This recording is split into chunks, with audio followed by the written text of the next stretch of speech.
ദീപം ദീപം.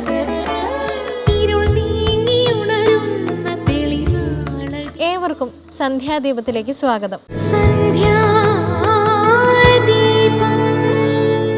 ഒരിക്കൽ കൂടി ഓണം എത്തുന്നു. കടലും മലയും കാവൽ നിൽക്കുന്ന കമനീയ ഭൂമിയാണ് നമ്മുടെ കേരളം. മനുഷ്യരെല്ലാം ഒരുപോലെ സന്തോഷം പങ്കിട്ടു വാണിരുന്ന ഒരു ഭൂതകാലം നമുക്കുണ്ടായിരുന്നു എന്ന വിശ്വാസം എത്ര മനോഹരമാണ്. പരിഷ്കാരത്തിന്റെ ആലക്തിക ദീപങ്ങൾ കണ്ണു മഞ്ഞളിപ്പിക്കുമ്പോഴും മനസ്സിൽ ഒരു മൺചിരാത് കണക്കെ ഓണസ്മൃതികൾ തെളിഞ്ഞു കത്തും. വിഷ്ണുവിനെ ത്രിവിക്രമൻ എന്ന് വിശേഷിപ്പിക്കാറുണ്ട്.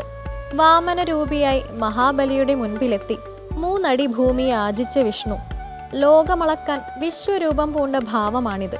പുരാണങ്ങളിൽ പല ഭാഗത്തും വിഷ്ണുവിൻ്റെ വിശ്വരൂപ വർണ്ണനയുണ്ട്. ഇവയുടെ പാരായണം ഏറെ പുണ്യകരമാണ്. ഇനി ഇന്നത്തെ സന്ധ്യാനാമം കേൾക്കാം.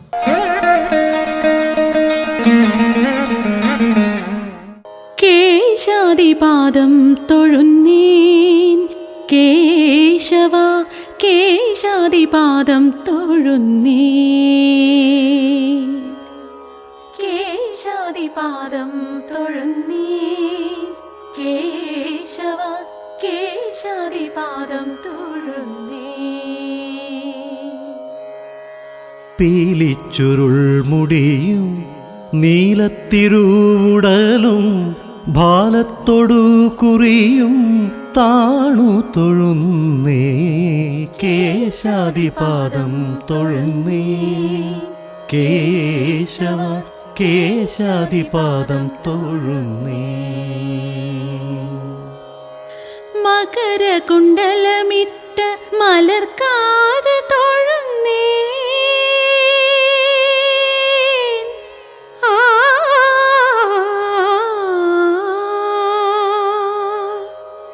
മകരകുണ്ടലമിട്ട മലർക്കാത് തൊഴുന്നേൻ, കുടില കുന്തളം പാറും കുളിർനെറ്റി തൊഴുന്നേൻ, കരുണ തൻ കടലായ കടമിഴി തൊഴുന്നേൻ, അരുണ കിരണമണി മുഖപത്മം തൊഴുന്നേൻ, കേശാദിപാദം തൊഴുന്നേ കേശവ, കേശാദിപാദം തൊഴുന്നേ. കളവേണു വലിയുന്ന കരതലം തൊഴുന്നേ, കൗസ്തുഭം തിളങ്ങുന്ന കളകണ്ഠം തൊഴുന്നേ, വനമാലമയങ്ങുന്ന മണിമാറു തൊഴുന്നേൻ, കനക കങ്കണമിട്ട കൈത്തണ്ട തൊഴുന്നേൻ, കേശാദിപാദം തൊഴുന്നേ കേശവ, കേശാദിപാദം തൊഴുന്നേ. അരയിലെ മഞ്ഞ പട്ടുടയാട തൊഴുന്നേൻ, അണിമുത്തു കിലുങ്ങുന്നൊരഞ്ഞാണം തൊഴുന്നേൻ, അരയിലെ മഞ്ഞ പട്ടുടയാട തൊഴുന്നേൻ, അണിമുത്തു കിലുങ്ങുന്നൊരഞ്ഞാണം തൊഴുന്നേൻ, കനക ചിലങ്ക തുള്ളും കാൽ തളിർ തൊഴുന്നേൻ, കരിമുകിൽ വർണ്ണനെ അടിമുടി തൊഴുന്നേൻ, കേശാദിപാദം തൊഴുന്നേൻ കേശവ, കേശാദിപാദം തൊഴുന്നേൻ, കേശാദിപാദം തൊഴുന്നേൻ കേശവ, കേശാദിപാദം തൊഴുന്നേൻ. അതീവ രസകരമാണ് ഗുരുവായൂരപ്പൻ്റെ ലീലകൾ ഓരോന്നും. തനിക്ക് വേണ്ടത് ചോദിച്ചു വാങ്ങും, തരാത്തത് കട്ടെടുക്കും. തൻ്റെ ഭക്തരോടൊപ്പം അവരറിയാതെ കളിച്ചു നടക്കും. പൂന്താനത്തിൽ നിന്നും ഓണക്കോടി ചോദിച്ചു വാങ്ങിയ കണ്ണൻ്റെ കഥയാണ് ഇന്നത്തെ നൈമിഷാരണ്യത്തിൽ കാണാം. എല്ലാവർക്കും വിനീതമായ നമസ്കാരം. നൈമിഷാരണ്യത്തിൻ്റെ ഇന്നത്തെ അധ്യായത്തിലേക്ക് എല്ലാവർക്കും ഹൃദയം നിറഞ്ഞ സ്വാഗതം. എല്ലാ മാന്യ പ്രേക്ഷകർക്കും ഹൃദയം നിറഞ്ഞ നന്മയുടെയും സമൃദ്ധിയുടെയൊക്കെ ഉത്രാട ദിന ആശംസകൾ നേരുന്നു. ഓണമാണ് നാളെ. തിരുവോണം നമ്മുടെ പടിവാതിൽക്കൽ എത്തി നിൽക്കുന്ന സമയമാണ്. മലയാളികൾ എല്ലാവരും ഉത്രാടപ്പാച്ചിലാണ്. ഈ സമയത്ത് വിശേഷപ്പെട്ടൊരു കഥ നിങ്ങൾക്ക് ഒരു ഓണവിഭവമായിട്ട് എത്തിക്കാം എന്നാണ് കരുതുന്നത്. ഇത് നമ്മുടെ സ്വന്തം ഗുരുവായൂരപ്പനെ സംബന്ധിച്ചിട്ടുള്ളൊരു കഥയാണ്. ഒപ്പം തന്നെ ഓണക്കോടിയുടെ ഒരു കഥ കൂടിയാണ്. ഓണക്കാലത്ത് ഓണക്കോടി കിട്ടുക എന്ന് പറയുന്നത് ഏതൊരാളെ സംബന്ധിച്ചിടത്തോളം വലിയ ആഗ്രഹമാണ്. ഏറ്റവും പ്രിയപ്പെട്ടവരിൽ നിന്ന് അവരുടെ സ്നേഹം ഒരു ഓണക്കോടിയായിട്ട് കിട്ടുന്നത് കാത്തിരിക്കുന്ന എത്രയോ ആളുകൾ നമുക്ക് ചുറ്റുമുണ്ട്. അതിൽ ഭൂരിഭാഗം പേരും കുട്ടികളാണ്. കുട്ടികളെ സംബന്ധിച്ചിടത്തോളം ഈ സമയത്ത് ഒരു പുതിയ വസ്ത്രം കിട്ടുക എന്നുള്ളത് അവർ വളരെയധികം ആകാംക്ഷയോടുകൂടി കാത്തിരിക്കുന്ന ഒന്നാണ്. ഓരോ കുട്ടികളുടെയും വസ്ത്രങ്ങൾ പരസ്പരം നോക്കി അത് ധരിച്ച് ഭംഗിയുള്ള കുട്ടികളായിട്ട് തിരുവോണത്തിലേക്ക് നടന്നു ചെല്ലുന്ന കുട്ടികളെ നമുക്ക് ഇന്നും നമ്മുടെ പരിസര പ്രദേശങ്ങളൊക്കെ കാണാം. ഇങ്ങനെയുള്ള ഈ കാലഘട്ടത്തിന് മുമ്പ് ഒരുപാട് ക്ഷാമം ഉണ്ടായിരുന്ന കാലത്ത് ഗുരുവായൂരപ്പൻ ഒരാളുടെ കയ്യിൽ നിന്ന് ഒരു ഓണക്കോടി ചോദിച്ചു വാങ്ങിയൊരു കഥയാണ് ഇന്നത്തെ അധ്യായത്തിൽ നമ്മൾ സംസാരിക്കുന്നത്. ഗുരുവായൂർ ക്ഷേത്രം ഊരാള കുടുംബമായിട്ടുള്ള മല്ലിശ്ശേരിയുമായിട്ട് ബന്ധപ്പെട്ടൊരു കഥയാണിത്. മല്ലിശ്ശേരി ഇല്ലത്തെ ഒരു നമ്പൂതിരി, അദ്ദേഹത്തിന്റെ പേര് കൃഷ്ണൻ എന്നാണെന്ന് പറയുക. അദ്ദേഹത്തിന് വിവാഹം കഴിഞ്ഞിട്ട് അനവധി കൊല്ലങ്ങൾ കഴിഞ്ഞിട്ടും അദ്ദേഹത്തിന് ഉണ്ണി ഉണ്ടായില്ല. അദ്ദേഹം ഗുരുവായൂരപ്പനോട് പോയി പ്രാർത്ഥിച്ചു, ഭഗവാനെ, അങ്ങേപ്പോലെ ഏറ്റവും ചൈതന്യവത്തായിട്ടുള്ളൊരു കുട്ടിയെ അങ്ങ് എനിക്ക് തന്ന് അനുഗ്രഹിച്ചാൽ ഞാൻ അങ്ങയുടെ പരമഭക്തനായിട്ട് ഇനിയുള്ള കാലം എപ്പോഴും അങ്ങയുടെ സേവകനായിട്ട് ഇവിടെ ഇരുന്നോളാം. 2, ഞങ്ങളുടെ ഓരോ തലമുറയിൽ ഉണ്ടാവുന്ന ആദ്യത്തെ കുട്ടിക്കും ഞങ്ങൾ അങ്ങയുടെ പേരിട്ടോളാം, കൃഷ്ണൻ എന്ന് പേരിട്ടോളാം എന്നുള്ളൊരു വാഗ്ദാനം ഗുരുവായൂരപ്പന് കൊടുത്തു എന്നാണ്. അധികം സമയം വേണ്ടുവന്നില്ല. ഗുരുവായൂരപ്പൻ കാരുണ്യ സിന്ധോ എന്നാണ് ഭട്ടതിരി വിളിച്ചിട്ടുള്ളത് അല്ലേ. അതുകൊണ്ട് അദ്ദേഹം വളരെ പെട്ടെന്ന് പ്രസാദിച്ചു. അന്തർജനം ഗർഭിണിയായി, ഒരു ഉണ്ണി ഉണ്ടായി, അതിചൈതന്യവാനായിട്ടുള്ള ഒരു ഉണ്ണി. അതോടുകൂടി നമ്പൂതിരി വളരെയധികം സന്തോഷവാനായി നമസ്കരിച്ചു. ആ കുട്ടി എന്ന് പറഞ്ഞു കഴിഞ്ഞാൽ അദ്ദേഹത്തിൻ്റെ ജീവനായിരുന്നു. അങ്ങനെ കുറച്ച് ദിവസങ്ങളൊക്കെ മുന്നോട്ട് പോയ സമയത്ത് ആ കുട്ടിയുടെ 1-ാം പിറന്നാൾ വന്നു എന്നാണ്. ആ 1-ാം പിറന്നാൾ ചിങ്ങമാസത്തിലെ തിരുവോണ നക്ഷത്രത്തിലായിരുന്നു. അപ്പം ആ കുട്ടിയുടെ ഒരു സന്തോഷം കൂട്ടാനായിട്ട് അദ്ദേഹം ഒരു ഓണക്കോടി വാങ്ങി. ഓണക്കോടി വാങ്ങുക എന്ന് പറഞ്ഞു കഴിഞ്ഞാൽ വളരെ വളരെ വില കൂടിയ ഏറ്റവും അമൂല്യമായിട്ടുള്ളൊരു ഓണക്കോടിയാണത്രേ അദ്ദേഹം സ്വന്തം കുട്ടിക്ക് വാങ്ങിയത്. ഒപ്പം അദ്ദേഹം എന്ത് ചെയ്തു ചോദിച്ചു കഴിഞ്ഞാൽ ഗുരുവായൂർ പ്രദേശത്തുള്ള അനാഥ കുട്ടികൾക്ക് കൊടുക്കാനായി കുറച്ച് ഓണക്കോടി വേറെ വാങ്ങി. അത് ആദ്യം വാങ്ങിയ കോടിയുടെ അത്ര നല്ലതല്ലായിരുന്നു. സ്വന്തം കുട്ടിക്ക് കുറച്ചുകൂടെ നല്ലതാണ് അദ്ദേഹം വാങ്ങിയത് എന്നാണ് പറഞ്ഞതിന് താല്പര്യം. അങ്ങനെ അദ്ദേഹം ഈ സ്വന്തം മോന് വാങ്ങിയിട്ടുള്ള ഓണക്കോടിയും പാവപ്പെട്ട കുട്ടികൾക്ക് വാങ്ങിയ ഓണക്കോടിയൊക്കെ ചേർന്ന് ഗുരുവായൂർ അമ്പലത്തിൽ ചെന്ന് ഭഗവാനെ തൊഴുത് ദീപാരാധനയ്ക്ക് ശേഷം അവിടെ ഓടിക്കളിക്കുന്ന കുട്ടികൾക്കൊക്കെ തന്നെ തൻ്റെ ഓണക്കോടി എന്നുള്ള നിലയ്ക്ക് ആ ഓരോരോ കോടികളായിട്ട് കൊടുക്കാൻ തുടങ്ങി. അങ്ങനെ എല്ലാ കുട്ടികൾക്കും ഓണക്കോടി കൊടുത്ത് അദ്ദേഹം തൻ്റെ മകനുള്ള ഓണക്കോടിയുമായിട്ട് ഇല്ലത്തേക്ക് പോകുന്ന സമയത്ത് ഒരു കുട്ടി അദ്ദേഹത്തെ തടഞ്ഞു എന്നാണ്. ആ കുട്ടിയെ ഇന്നേ വരെ അദ്ദേഹം ആ പരിസരത്തൊന്നും കണ്ടിട്ടില്ല. പക്ഷെ ആ കുട്ടി കൈ നീട്ടിയിട്ട് എനിക്കുള്ള ഓണക്കോടി എവിടെ എന്ന് തിരുമേനിയോട് ചോദിച്ചു എന്നാണ്. അപ്പം മോനെ ഇവിടെ അവരൊന്നും കണ്ടിട്ടില്ലല്ലോ, ഞാൻ കൃത്യം ഇവർക്കുള്ള കണക്കുള്ള ഓണക്കോടിയെ കൊണ്ടുവന്നിട്ടുള്ളൂ, അതുകൊണ്ട് ഇനി അടുത്ത വർഷം ആവട്ടെ എന്ന് മല്ലിശ്ശേരി ആ കുട്ടിയോട് പറഞ്ഞത്രേ. ആ കുട്ടി ചിരിച്ചുകൊണ്ട് പറഞ്ഞു, അങ്ങ് വലിയ ധർമ്മിഷ്ഠനാണെന്നാണ് ഞാൻ കരുതിയത്. എല്ലാവർക്കും ദാനമൊക്കെ ചെയ്യുന്ന അങ്ങ് നുണ പറയുന്നത് ശരിയല്ല. അങ്ങയുടെ കയ്യിൽ ഓരോ ഓണക്കോടി കൂടി ബാക്കിയുണ്ടെന്ന് എനിക്കറിയാം, അത് എനിക്ക് തരൂ എന്നത്രേ പറഞ്ഞത്. കുട്ടി പറഞ്ഞത് കേട്ടപ്പോൾ തിരുമേനി ഞെട്ടിപ്പോയി എന്നാണ്. അദ്ദേഹം സ്വന്തം മകന് കൊടുക്കാൻ എടുത്തു വെച്ച ആ വില കൂടിയ ഓണക്കോടിയാണ് ബാക്കിയുണ്ടായിരുന്നത്. കുട്ടി ചോദിക്കുന്നത് കൊണ്ട് കൊടുക്കാതിരിക്കാൻ നിർവാഹമില്ല, കാരണം ക്ഷേത്രത്തിനകത്താണ്. അങ്ങനെ മനസ്സില്ലാ മനസ്സോടെയാണെങ്കിലും തിരുമേനി ആ ഓണക്കോടി കൊടുത്തു. തൻ്റെ മകന് ഒരു പിറന്നാൾ സമ്മാനവും കൊടുക്കാനില്ലാണ്ട് അദ്ദേഹം ഇല്ലത്തേക്ക് തിരിച്ചുപോയി. വിഷമിച്ചു എന്നാണ്. അദ്ദേഹത്തിനുണ്ടായ വിഷമം നുണ പറയേണ്ടി വന്നല്ലോ എന്നാണ്. കുട്ടിയോട് ഓണക്കോടി ഇല്ല എന്ന് പറയേണ്ടി വന്നു എന്നുള്ളതാണ്. അങ്ങനെ പിറ്റേ ദിവസം രണ്ടുപേരും ചേർന്ന് ഭഗവാനെ തൊഴാനായിട്ട് അമ്പലത്തിൽ ചെന്നു. നട തുറക്കുന്നേ ഉണ്ടായിരുന്നുള്ളൂ എന്നാണ് പറയുക. ആ ഗുരുവായൂരപ്പൻ്റെ നട അന്നേ ദിവസം രാവിലെ തുറന്ന സമയത്ത് കഴിഞ്ഞ ദിവസം മല്ലിശ്ശേരി കൊടുത്ത ആ ഓണക്കോടി ഭഗവാന്റെ തൃക്കൈയിലുണ്ടായിരുന്നു എന്നാണ്. തൻ്റെ കയ്യിൽ നിന്ന് ഓണക്കോടി ചോദിച്ചു വാങ്ങിയത് സാക്ഷാൽ ഗുരുവായൂരപ്പനാണ് എന്ന് മല്ലിശ്ശേരിക്ക് ബോധ്യപ്പെടുകയും അദ്ദേഹം ഭഗവാനെ അവിടെ വെച്ച് നമസ്കരിച്ചു എന്നുമാണ്. അപ്പോൾ ഗുരുവായൂരപ്പൻ എന്ന് വിളിക്കപ്പെടുന്ന ഭഗവാൻ നമ്മളിൽ ഒരാളാണ്. സനാതനധർമ്മത്തിൻ്റെ ഏറ്റവും വലിയ മഹത്വം എന്ന് പറയുന്നത് നമ്മളിൽ ഒരാളായിട്ട് ഈശ്വരനെ കാണാൻ പഠിപ്പിക്കുന്ന ധർമ്മമാണ് സനാതനധർമ്മം. നമ്മളിൽ കാണുന്നവരൊക്കെ തന്നെ ഈശ്വരനാണെന്നാണ്. പ്രത്യേകിച്ച് കുട്ടികൾ എന്ന് പറഞ്ഞു കഴിഞ്ഞാൽ ഈശ്വരന്റെ പ്രത്യക്ഷ സ്വരൂപമാണ്. അപ്പം ആ കുട്ടികൾക്ക് ഈ ഓണക്കാലത്ത് സന്തോഷത്തിന് നമുക്ക് എന്തെങ്കിലും കൊടുക്കാൻ സാധിക്കുമെങ്കിൽ അത് ഗുരുവായൂരപ്പന് കൊടുക്കുന്നതിന് തുല്യമാണ്. അതുകൊണ്ട് തന്നെ ഈ ഓണക്കാലത്ത് നമ്മുടെ ഈ ലോകം മുഴുവനുള്ള കുട്ടികൾ സന്തോഷത്തോടുകൂടി ഇരിക്കട്ടെ എന്ന് ഗുരുവായൂരപ്പനോട് പ്രാർത്ഥിച്ചുകൊണ്ട് ആ ഓണക്കോടി ചോദിച്ചു വാങ്ങിയ ഭഗവാനെ നമസ്കരിച്ചുകൊണ്ട് മറ്റൊരു കഥയുമായിട്ട് വീണ്ടും നാളെ കാണുന്നത് വരെ എല്ലാവർക്കും നന്ദി, നമസ്തേ.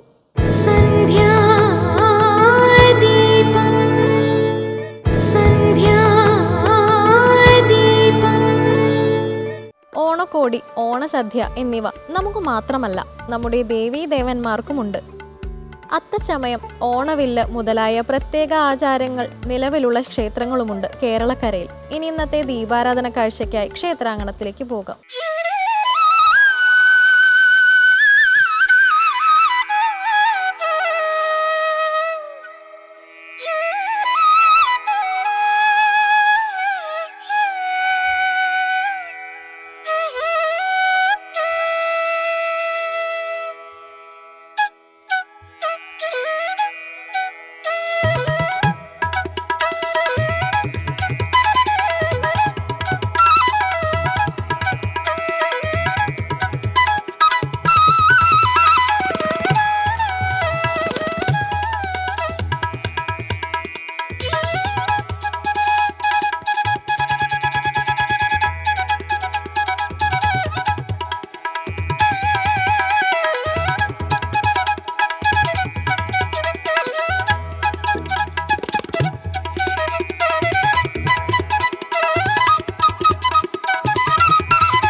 വാസുദേവോ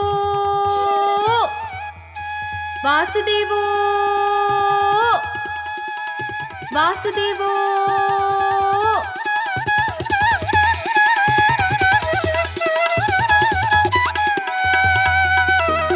അമ്പലപ്പുഴ കൃഷ്ണ, യദുകുലനാഥ, ഗോശാല കൃഷ്ണ, ഭഗവാനെ. വാസുദേവോ എന്ന വിളി കേൾക്കാതെ ഇവിടുത്തെ ഒരു ചരാചരങ്ങളും ഉണരുന്നതുമില്ല, ഉറങ്ങുന്നതുമില്ല. അതാണ് പരമാർത്ഥം.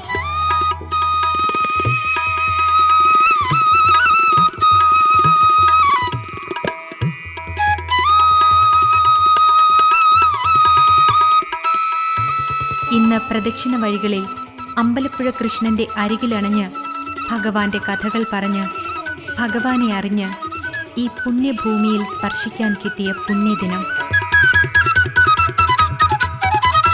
ഇനി ഇന്ദ്രിയങ്ങളിലും ആത്മാവിലും പരമാത്മാവിലും പ്രേമസ്വരൂപനായ ഭഗവാൻ നിറഞ്ഞു നിൽക്കട്ടെ.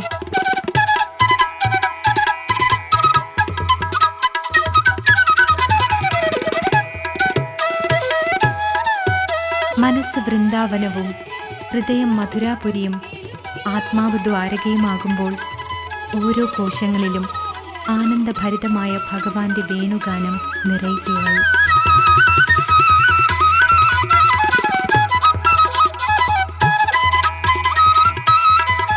ഒരു കാലത്ത് കേരളത്തിന്റെ സാംസ്കാരിക തലസ്ഥാനമായ ചെമ്പകശ്ശേരി രാജ്യമാണ് ഇന്ന് കേരളത്തിന്റെ ആത്മീയ ഭൂപടമായി മാറിയ അമ്പലപ്പുഴ.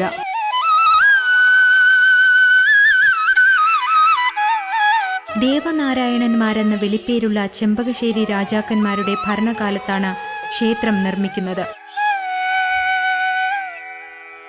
ചെമ്പകശ്ശേരി രാജാക്കന്മാർ രാജ്യത്തിന്റെ കലയും സംസ്കാരവും നിലനിർത്തുന്നതിൽ അതീവ ശ്രദ്ധ പുലർത്തിയിരുന്നു.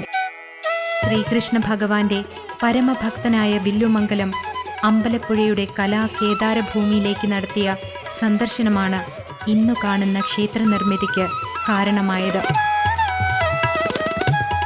വില്ലുമംഗലത്തിന്റെ മനസ്സിലൂടെ ഭഗവാൻ തന്നെ ഒരു സഞ്ചാരം നടത്തിയതാവാം.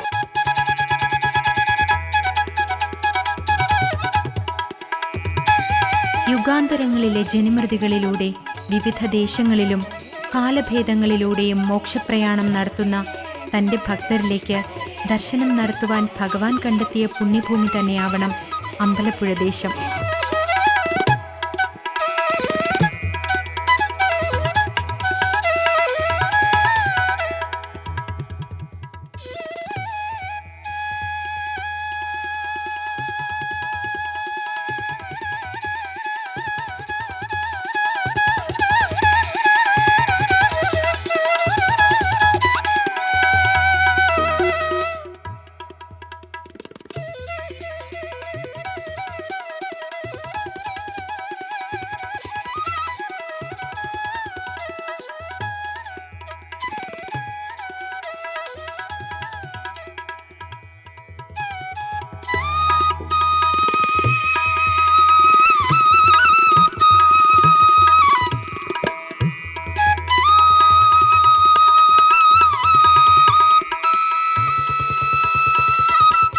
ഹൃദയ സരണികളിൽ നിറഞ്ഞൊഴുകുന്ന യമുന പോലെ പ്രേമഭക്തിയിൽ അലിഞ്ഞു ചേർന്ന യുഗാന്തരങ്ങളിലൂടെ നിന്നിലേക്ക് തന്നെ ഒഴുകുകയാണല്ലോ സ്ത്രീ മാനസങ്ങൾ സർവ്വതും.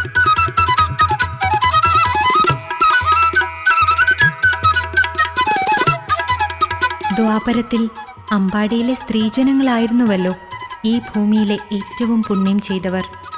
അവർക്ക് ഭഗവാനിലൂടെ തന്നെ ജീവിക്കാൻ കഴിഞ്ഞു.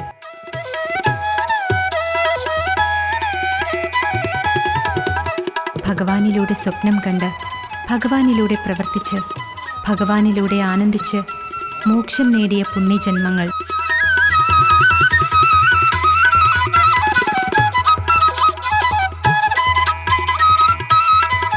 ഗോപികമാർ തൂണിലും തുരുമ്പിലും എന്ന് വേണ്ട, ഇലകളിലും പൂക്കളിലും അമ്പാടിയിലെ സർവ്വയിടങ്ങളിലും ഭഗവാന്റെ പേരെഴുതി വെച്ചു. അങ്ങനെ അമ്പാടിയിലെ സർവ്വചരാചരങ്ങളും മുകുന്ദനെന്നും ഗോകുലബാലനെന്നും അമ്പാടിക്കണ്ണനെന്നും മഴമുകിൽ വർണ്ണനെന്നുമൊക്കെ സദാ ഭഗവാന്റെ നാമം ഉരുവിട്ടുകൊണ്ടേയിരുന്നു.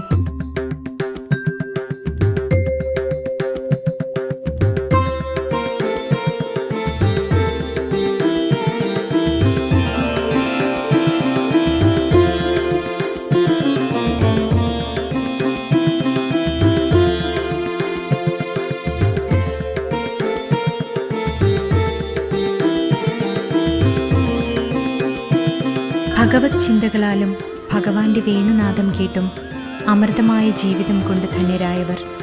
അതുകൊണ്ട് തന്നെ എന്നും എന്നെന്നും ഭഗവാന്റെ ഹൃദയവും അമ്പാടി തന്നെയാണല്ലോ.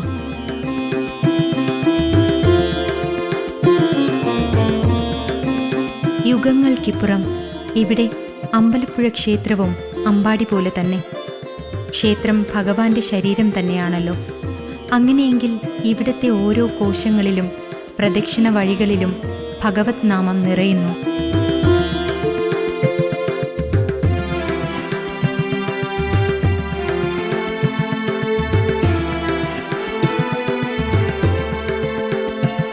ഗോപികാ ഹൃദയങ്ങൾ ഇവിടെയുമുണ്ട്.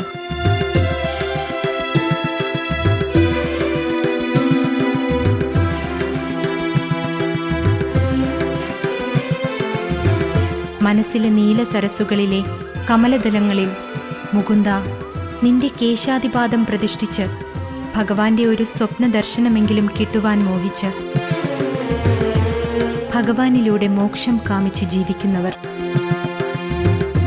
ഇങ്ങനെ എത്രയെത്ര ആത്മാവുകളാണ് യുഗാന്തരങ്ങളിലൂടെ പ്രേമസ്വരൂപനായ ഭഗവാനിലേക്ക് ഒഴുകിക്കൊണ്ടിരിക്കുന്നത്.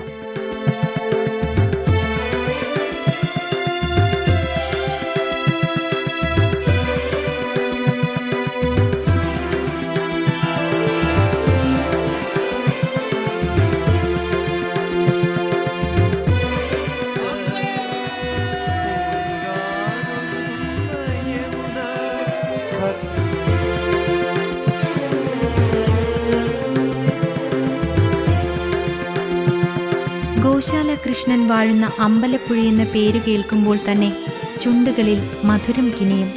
കാരണം അമ്പലപ്പുഴ പാൽപ്പായസം അത്രമേൽ സവിശേഷമാണ്.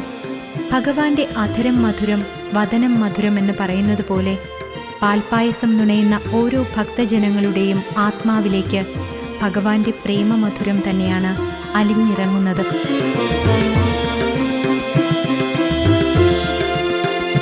അതുകൊണ്ട് തന്നെയാണ് പായസത്തിൽ പഞ്ചസാര ചേർക്കുന്നതിന് മുമ്പായി പാൽപ്പായസപ്പുരയിൽ നിന്ന് ശ്രീകോവിലിലേക്ക് നോക്കി വാസുദേവോ എന്ന് ഉറക്കെ വിളിച്ച് ഭഗവാന്റെ അനുവാദം ചോദിക്കുന്നതും.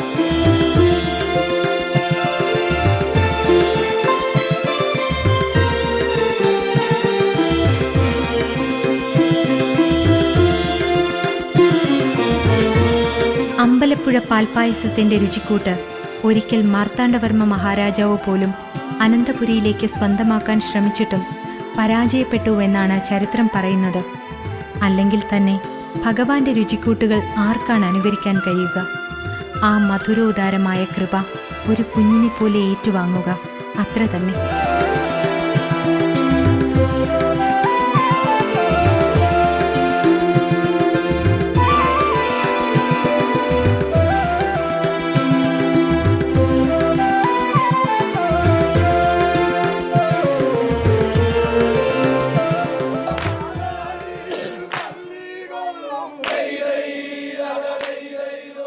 ചമ്പക്കുളം ജലോത്സവത്തിന്റെ ചരിത്രവും അമ്പലപ്പുഴ ക്ഷേത്രവുമായി ബന്ധപ്പെട്ടാണ് കിടക്കുന്നത്. ഭഗവാന്റെ വിഗ്രഹം ചമ്പക്കുളത്തു നിന്നും ജലഘോഷയാത്രയോടുകൂടിയാണല്ലോ ഇവിടെ എത്തിക്കുന്നത്. അതിൻ്റെ ഓർമ്മ പുതുക്കലാണ് എല്ലാ വർഷവും നടത്തിവരുന്ന പ്രശസ്തമായ ചമ്പക്കുളം വള്ളംകളി.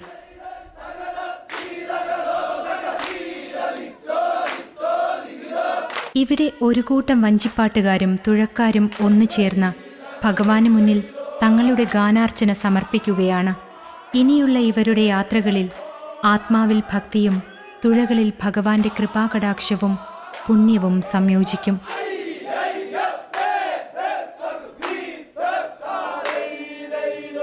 സകല കലാവല്ലഭനായ ഭഗവാന്റെ തിരുസന്നിധി കലയുടെ കേദാരമാണല്ലോ. മഹാകവി കുഞ്ചൻ നമ്പ്യാരും മേൽപ്പത്തൂരും എഴുത്തച്ഛനുമൊക്കെ അവരുടെ കലാജീവിതം ഭഗവാന് മുന്നിൽ സമർപ്പിച്ച് കാലാതീതമായ കലാസൃഷ്ടികളുടെ തമ്പുരാക്കന്മാരായി.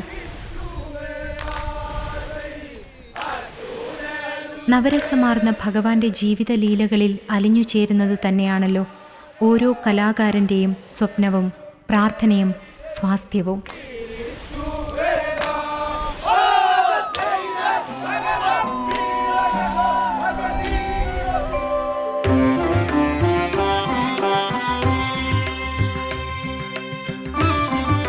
മഹാകവി കുഞ്ചൻ നമ്പ്യാരുടെ മിഴാവ് ഇവിടെ കളത്തട്ടിൽ പ്രദർശിപ്പിച്ചിരിക്കുന്നു. നൂറ്റാണ്ടുകൾക്ക് മുമ്പ് ആ മഹാപ്രതിഭയുടെ കരസ്പർശമേറ്റ മിഴാവ് ഭഗവാന് മുന്നിൽ തന്നെ സമർപ്പിതമായത് കുഞ്ചൻ നമ്പ്യാരുടെ ഭഗവാനോടുള്ള പരമഭക്തി കൊണ്ട് തന്നെയാണ്.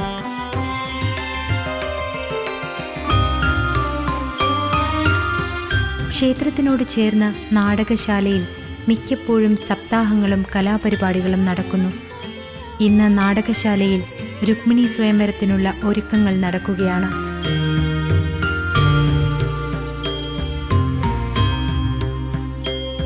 ഭഗവാനെ പ്രാണന് തുല്യം സ്നേഹിച്ച രുക്മിണിയുടെ ജീവാത്മാവ് പരമാത്മാവിൽ ലയിച്ചു ചേരുന്നതാണല്ലോ രുക്മിണി സ്വയംവരം.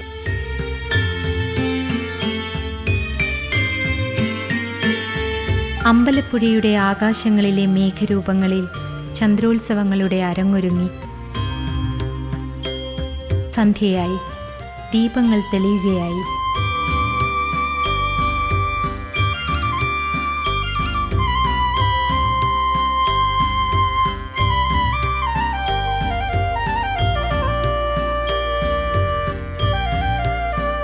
ദീപാരാധന കഴിഞ്ഞു.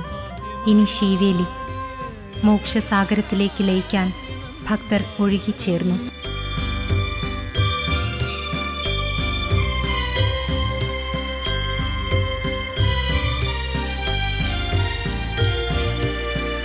ഭഗവാനെ, ഞാൻ എന്നെ തന്നെ നിന്നിലേക്ക് സമർപ്പിക്കുകയാണ്.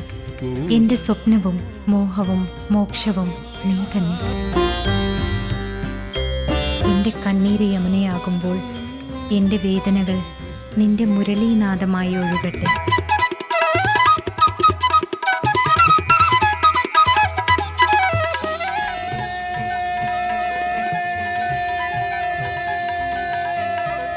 ക്ഷേത്രകോണുകളിൽ നിന്ന് വാസുദേവോ എന്ന വിളികൾ മുഴങ്ങി. അമ്പലപ്പുഴ ക്ഷേത്രനട അടയ്ക്കുകയായി.